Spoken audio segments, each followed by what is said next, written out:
শুভ সময় বন্ধুরা। সাতক্ষীরা ৪ শ্যামনগর আসনের সংসদ সদস্য ও বাংলাদেশ জামাত ইসলামের নেতা গাজী নজরুল ইসলামের সঙ্গে একজন অল্প বয়সী নারীর একটি ভিডিও সোশ্যাল মিডিয়ায় ঘুরে বেড়াচ্ছে। বদ্ধ ঘরের অন্তরঙ্গ মুহূর্তের ভিডিও, তাও সাদা চুলের দাড়িওয়ালা এই ইসলামী নেতার সঙ্গে তার নাতনির বয়সী এক নারীর সাথে। এ নিয়ে এতক্ষণে আপনাদের বিস্তর জানাশোনা হয়ে গেছে আশা করি। সকল নাটকের ফাঁক গলে আসল সত্য বেরিয়ে এসেছে নিশ্চয়ই। কিন্তু এই ঘটনার, এই নাটকের পুরো ব্যাপারটা এক গভীর মনস্তত্ত্ব আছে। সেটি বোঝা ছাড়া কখনো রাজনীতির ময়দান পবিত্র হবে না, নিরপেক্ষ হবে না, দেশের উন্নতি হবে না। সেটি বোঝা উচিত। আচ্ছা, আপনি বলুন তো, এই ঘটনায় কেন এত তোলপাড়, কেন এত সমালোচনা হচ্ছে? সমালোচনা ঢাকতে কেন এত নাটক সাজানো হয়েছে? নাটক, হ্যাঁ নাটক। কোন ধরনের নাটক সাজানো হয়েছে সেটা এক নজরে দেখে নেই, এবং তারপর আমার কিছু কথা আছে যেটি শোনা বোঝা আপনাদের জন্য খুবই জরুরি। ভিডিওটি যখন ভাইরাল হয় তখন জামাত ইসলামের কর্মীরা এটিকে এআই দ্বারা নির্মিত বলে দাবি করেন। এর পক্ষে অনেকভাবে ব্যাখ্যা বিশ্লেষণও তারা করেন। কেন, কিভাবে এটি কৃত্রিম বুদ্ধিমত্তা দিয়ে বানানো সেটিও জামাত ইসলামের কন্টেন্ট ক্রিয়েটররা ব্যাখ্যা করেছেন। বহু মানুষ তখন এটিকে ইসলামী দলের বিরুদ্ধে ষড়যন্ত্র বলে কাফের মুশরিক বা তাগুত রাজনীতিবিদদের দোষ ছিলেন। কিন্তু এই যুগে কোন ভিডিও আসল আর কোনটা নকল বা এআই দ্বারা বানানো ভিডিও সেটি বোঝারও টেকনোলজি আছে। সেই তদন্ত করেছে রিউমার স্ক্যানার। তারা জানিয়েছে ভিডিওটি ভুয়া নয়, আসল। তাদের কাজই এটি। যখন এআই নাটক ব্যর্থ হলো তখন নতুন ন্যারেটিভ আসলো। গাজী নজরুল সহ জেলা জামাত থেকে পর্যন্ত দাবি করা হলো ওই নারী এমপি নজরুল ইসলামের দ্বিতীয় স্ত্রী। গাজী নজরুল ইসলাম এ নিয়ে বেশ বড়সড় একটি পোস্ট করেছেন তার ভেরিফাইড ফেসবুক অ্যাকাউন্টে। পোস্টটি নিশ্চয়ই ইতিমধ্যে পড়া হয়ে গেছে আপনাদের, তবু এক নজর দেখে নেই। তিনি লিখেছেন, গত 13 জুলাই 2026 ইংরেজি তারিখে আমার প্রথমা ও দ্বিতীয় স্ত্রী যথাক্রমে মোসাম্মদ মাকসুদা বেগম ও মোসাম্মদ মরিয়ম বেগমকে সঙ্গে নিয়ে রাজধানীর মগবাজারে আমার দ্বিতীয় স্ত্রীর পিতা মোহাম্মদ মাসুম বিল্লার ব্যবসায়িক অফিসে যাই। সেখানে আমরা আনুমানিক 1 ঘন্টা অবস্থান করি। আমরা উক্ত অফিসে অবস্থানকালে জোহরের নামাজ আদায়ের পূর্বে আমার গাড়ি চালক ও আমার দ্বিতীয় স্ত্রীর মামা ওবায়দুল্লাহ গাড়ি দেখার কথা বলে বাইরে যায়। পরবর্তীতে সে 5-7 জন অপরিচিত ব্যক্তিকে নিয়ে আমাদের কক্ষে প্রবেশ করে এবং আমাদের জিম্মি করে 1 লক্ষ টাকা আদায় করে। আমি চলাচলের জন্য যে ভাড়াকৃত গাড়িটি ব্যবহার করি, ওবায়দুল্লাহর যোগসাজশে পরবর্তীতে সেটিও আটকে রেখে দফায় দফায় আমাদের কাছে কয়েক লক্ষ টাকা দাবি করা হয়। আমরা টাকা দিতে অস্বীকৃতি জানালে আমাদের বিভিন্ন ধরনের হুমকি দেওয়া হয়। আমি এ সময় জানতে পারি আমার দ্বিতীয় স্ত্রী পিতা মোহাম্মদ মাসুম বিল্লাহর সঙ্গে ওবায়দুল্লাহর পূর্ব শত্রুতা ও পারিবারিক বিরোধের জের ধরেই এই ষড়যন্ত্রের ঘটনা ঘটানো হয়েছে। পরবর্তীতে হিংসা ও ব্যক্তি স্বার্থ চরিতার্থ করার উদ্দেশ্যে ওবায়দুল্লাহ আমাদের স্বামী স্ত্রীর ব্যক্তিগত ও ঘনিষ্ঠ মুহূর্তের ভিডিও ধারণ করে ও ফেসবুক সহ বিভিন্ন সামাজিক মাধ্যমে ছড়িয়ে দেয়। এই ঘটনাকে কেন্দ্র করে কতিপয় অসাধু ব্যক্তি রাজনৈতিক উদ্দেশ্য প্রণোদিতভাবে ভিডিওটিকে বিবাহ বহির্ভূত সম্পর্কের ঘটনা হিসেবে প্রচার করছে, যা সম্পূর্ণ মিথ্যা, ভিত্তিহীন ও উদ্দেশ্য প্রণোদিত। প্রকৃতপক্ষে গত 17 জুন 2026 তারিখে পারিবারিকভাবে এবং আমার প্রথম স্ত্রীর সম্মতিতে আমার দ্বিতীয় স্ত্রী মোসাম্মদ মরিয়ম বেগমের সঙ্গে তার পিতা মোহাম্মদ মাসুম বিল্লাহর বাসভবনে আমাদের বিবাহ সম্পন্ন হয়। ফলে আমাদের বিরুদ্ধে প্রচারিত অপপ্রচার ও বিভ্রান্তিকর তথ্যের কোনো সত্যতা নেই। যারা আমাদের সামাজিক মর্যাদা, ব্যক্তিগত গোপনীয়তা ও নৈতিক চরিত্র ক্ষুণ্ণ করার উদ্দেশ্যে এই ষড়যন্ত্র ও অপপ্রচারে লিপ্ত হয়েছে, তাদের বিরুদ্ধে দ্রুত ও নিরপেক্ষ তদন্তের মাধ্যমে আইনানুগ ব্যবস্থা গ্রহণ এবং দৃষ্টান্তমূলক শাস্তি নিশ্চিত করার জন্য সংশ্লিষ্ট কর্তৃপক্ষের প্রতি আহ্বান জানাচ্ছি। এক কথায় গাজী নজরুল ইসলাম পুরো পোস্টে এই নাতনির বয়সী মেয়েকে নিজের দ্বিতীয় স্ত্রী বলে দাবি করে তাদের বদ্ধ ঘরের অন্তরঙ্গ মুহূর্তটিকে স্বামী স্ত্রীর বৈধ সেক্স বলে উপস্থাপন করেছেন, এবং এই বৈধ কাজটিকে উদ্দেশ্য প্রণোদিতভাবে সামনে এনে যারা অপপ্রচার ও বিভ্রান্তি ছড়াচ্ছে তাদের বিরুদ্ধে দ্রুত ও দৃষ্টান্তমূলক শাস্তি দাবি করেছেন। এবার আসুন এই ঘটনার সত্যতা যাচাই করি। শুরুতেই ভিডিওটি দেখুন।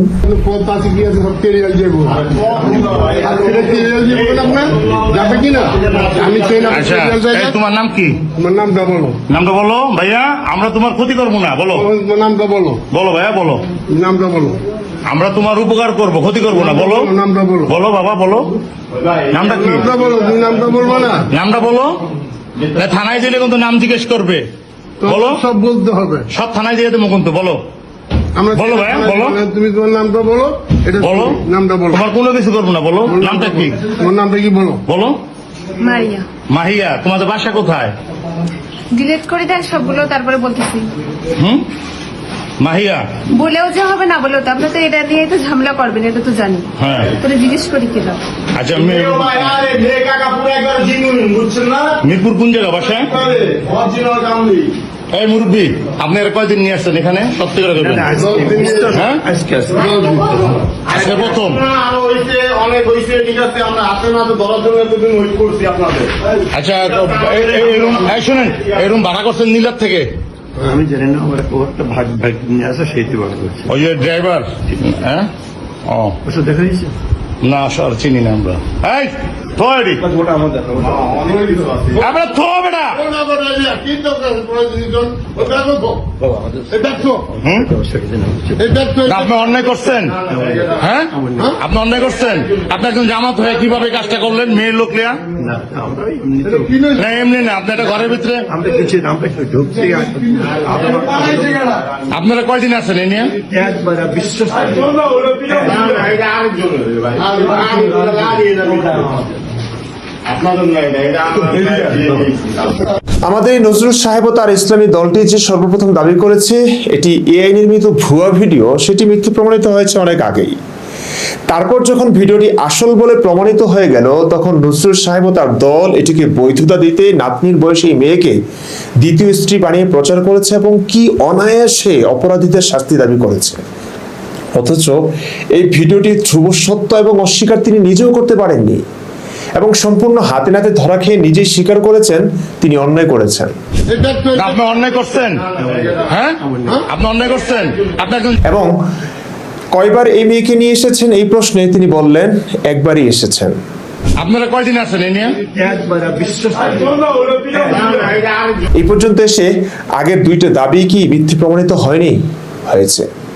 এআই দ্বারা বানানো ভিডিও ও দ্বিতীয় স্ত্রী নাটক দুইটাই ভুল প্রমাণিত হয়েছে। কিন্তু আশ্চর্যের বিষয় কি জানেন? যখন এটিকে ভুয়া ভিডিও বলে প্রমাণ করতে ব্যর্থ হয়ে শেষ ভরসা হিসেবে মামুনুল হকের ন্যায় দ্বিতীয় স্ত্রী হিসেবে প্রমাণ করতে চাইলেন, তখন এর সপক্ষে গাজী নজরুল, তার দল, তার প্রথম স্ত্রী, কথিত দ্বিতীয় স্ত্রী মরিয়ম এবং তার বাবা পর্যন্ত এই মিথ্যাটি বলেছিল। প্রথম এবং একমাত্র স্ত্রীর কথা শুনুন। আসসালামু আলাইকুম, আমি মাকসুদা ইসলাম, আমার স্বামী গাজী নজরুল ইসলাম শহীদ মরিয়মের সাথে বিবাহ হয়েছে, এটা নিয়ে যারা কুৎসলতা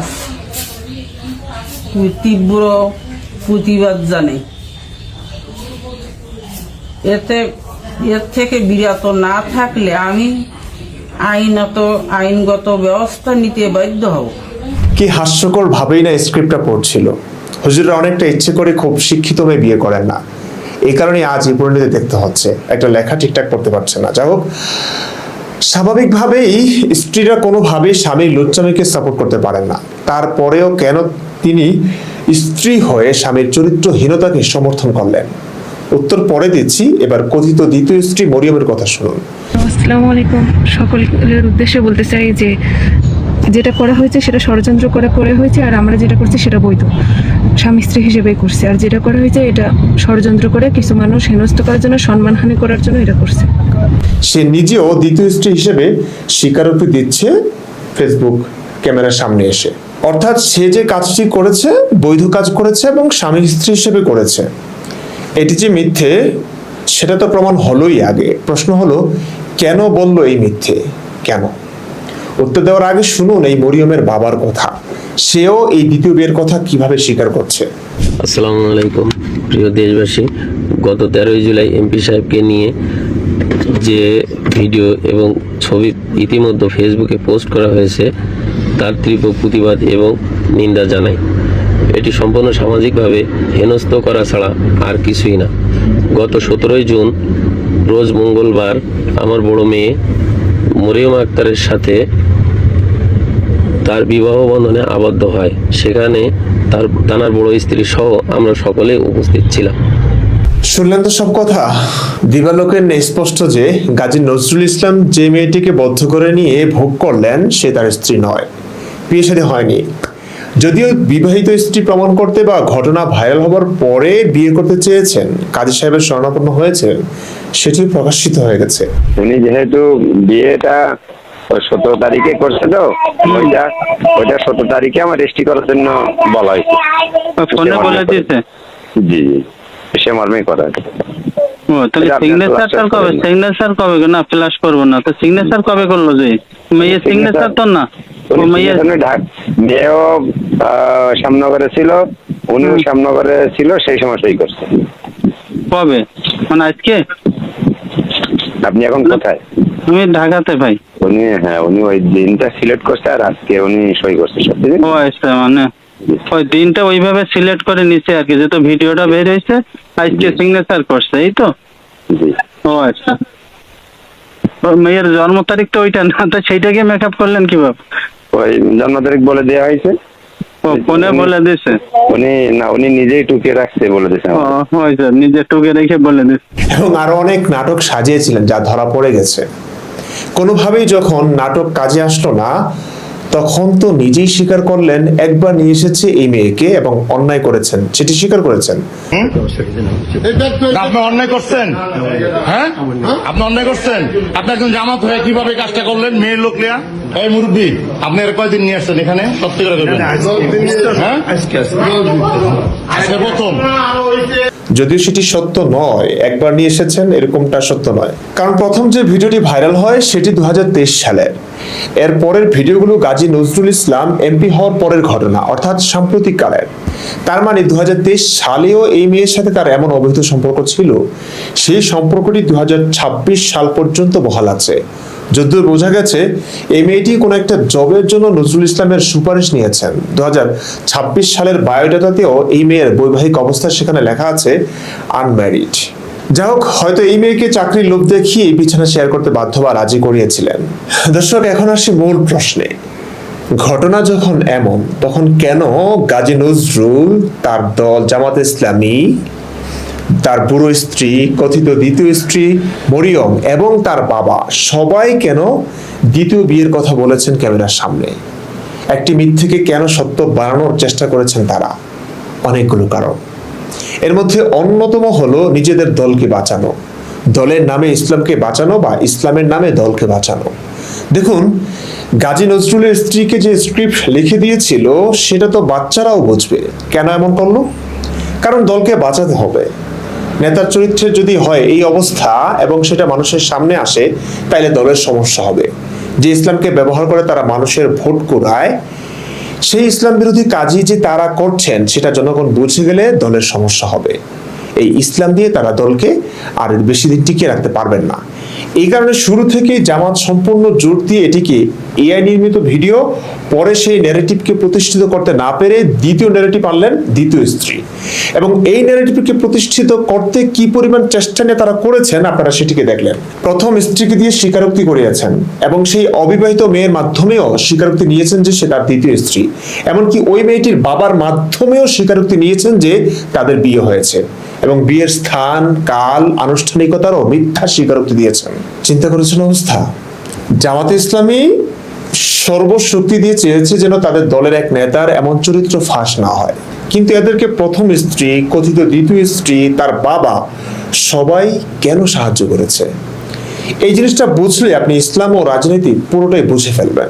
জোর করা ছাড়াও প্রথম স্ত্রী হয়তো ভেবেছেন স্বামীটা তো আমারই, এত বড় পদে আছেন, তার এমন দুর্দিনে আমি একটা মিথ্যা বলে তাকে বাঁচিয়ে দেই, তিনি বাঁচলেই তো আমিও বাঁচবো, তিনি ভালো থাকলে তো আমিও ভালো থাকবো।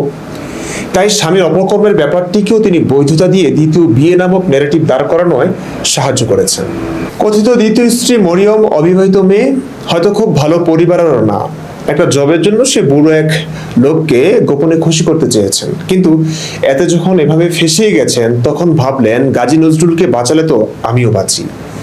বিয়ে হয়েছে বললে সর্বোচ্চ বয়সের ব্যাপার নিয়ে ট্রোল করবে, কিন্তু বিয়ে ছাড়া বলা হলে কেবলই জিনা, যা গাজী নজরুলের সাথে এই মেয়েটিরও সম্মান, ভবিষ্যৎ সব ধ্বংস হয়ে যাবে।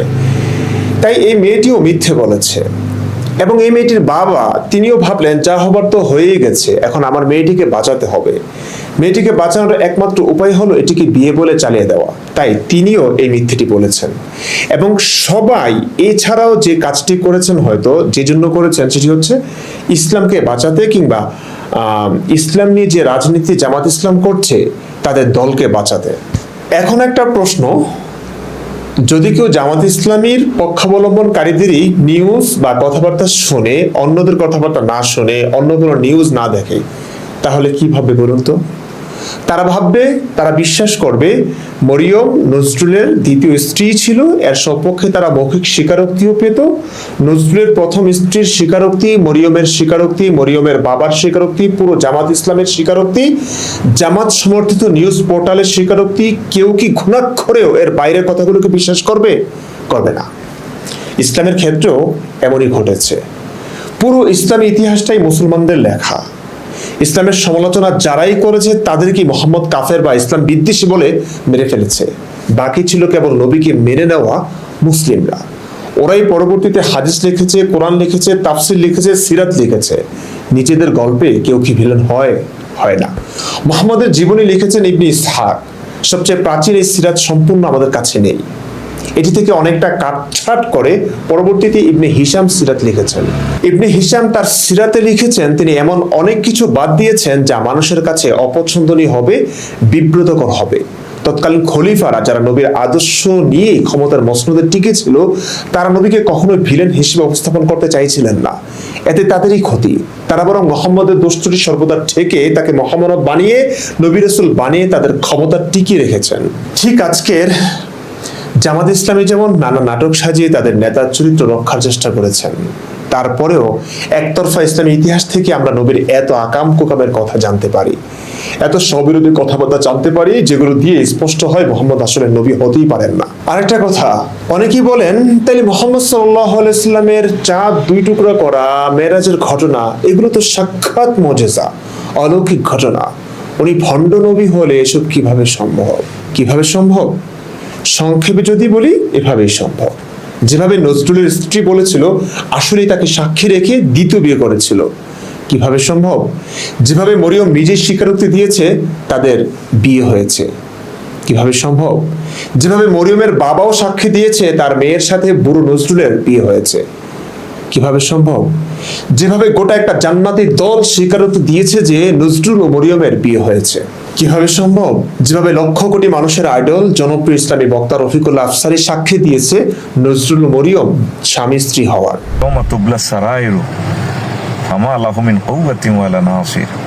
যেদিন তোমাদের ভিডিও আমি ভাইরাল করব আমার ট্রাইব্যুনালে, তোমাদের কোনো শক্তি থাকবে না, কোনো সাহায্যকারী থাকবে না। উচিত হচ্ছে আমার গাজী নজরুল ইসলাম ভাই আরো 2টা বিয়ে করা। হালাল জিনিস, এটাতে কোনো শরম নেই। আরশের রব এই পৃথিবীতে 1000 কোটি মানুষের সামনে আমার ভাইকে অপমান করা হচ্ছে, তুমি সব দেখতে পাচ্ছ। চাঁদ দ্বিখণ্ডিত হয়েছে এটা নাকি কাফেররাও দেখেছে বলে স্বীকারোক্তি দিয়েছে। এই কথাটা আমরা শুনলাম মুসলিমদের লেখা ইতিহাস থেকেই, কোনো কাফেরদের থেকে নয়। মেরাজের রাতে নবীর চাচাতো বোন প্রথম প্রেমিকা উম্মি হানির সাথে মোহাম্মদ রাত্রি যাপন করেছেন, এই ঘটনা উম্মি হানি নিজেই বলেছেন। কিন্তু সারা রাত কোথায় ছিলেন এই প্রশ্নে নবী ধরা পড়বার ভয়ে মেরাজের আজগুবি গল্পের অবতারণা করলেন। আর একজন আবু বকর তখন এটা শুধু বিশ্বাস করে নিলেন, হ্যাঁ নবী আপনি যা বলেছেন 100% সত্য, আমি বিশ্বাস করি, সারা পৃথিবী অবিশ্বাস করলেন। আসলে কি বিশ্বাস করে নিয়েছিলেন তিনি, নাকি নবীর সম্মান বাঁচিয়ে দিয়েছেন কৌশলে? কেন কেন বাঁচালেন? ওই যে দল, ওই যে নবীর পর নবীর স্থলাভিষিক্ত হওয়ার আকাঙ্ক্ষা। আসলে অনেক জ্ঞানী হলেও চিন্তাশীল মানুষ খুব কম আছেন এই সমাজে। আপনি যা পড়বেন, যেমন জানবেন, দেখবেন, তার ভিতরে অন্য রকমের গল্প থাকতে পারে। জাস্ট একটু প্রশ্ন করতে শিখে যান। এত এত সত্যর পরেও একটা সত্য নিয়ে কেউ কথা বলবে না জানি, সেটা হলো নজরুল ও মরিয়ম দ্বিপাক্ষিক সম্মতিতে যৌনকর্ম করেছেন। এটা তো অপরাধ না? তাদের প্রাইভেট রুমে কে ক্যামেরা দিল, কেন ক্যামেরা এলো, কিভাবে এলো? যারা করেছে এই কাজটি তারা কি খুব ভালো করেছে? একদমই না, একদম ভালো কাজ করেনি। তাদেরও বিচারের মুখোমুখি করতে হবে। সাথে সাথে নজরুল ও তার দল জামাত ইসলামের বিচার করতে হবে, যারা মানুষকে ধর্মের কথা শুনিয়ে ভোট নেন কিন্তু নিজেরাই ধর্ম মানেন না, যারা ধর্মকে পুঁজি করে মানুষকে বন্দী করতে চাইবে কিন্তু নিজেরাই ধর্মের সেই বস্তায় বন্দী হতে চাইবে না। আমি শেষ একটা কথা বলছি, নজরুল ও মরিয়ম যা করেছে তা উন্নত বিশ্ব অনুযায়ী কোনো অপরাধ করেনি তারা। কিন্তু হ্যাঁ, আজ ওদের নিয়ে এত সমালোচনা হবার কারণ হলো তারা নিজেদের বানানো গর্তে নিজেরাই পড়েছে। যে ধর্ম তারা মানুষের উপর চাপিয়ে দিচ্ছে, যে ধর্মের অনুভূতিকে কাজে লাগিয়ে রাজনীতি করছেন, ব্যবসা করছেন, পর্দার আড়ালে দেয়ালের আবডালে সেই ধর্মের বিধান তারা নিজেরাই লঙ্ঘন করছেন।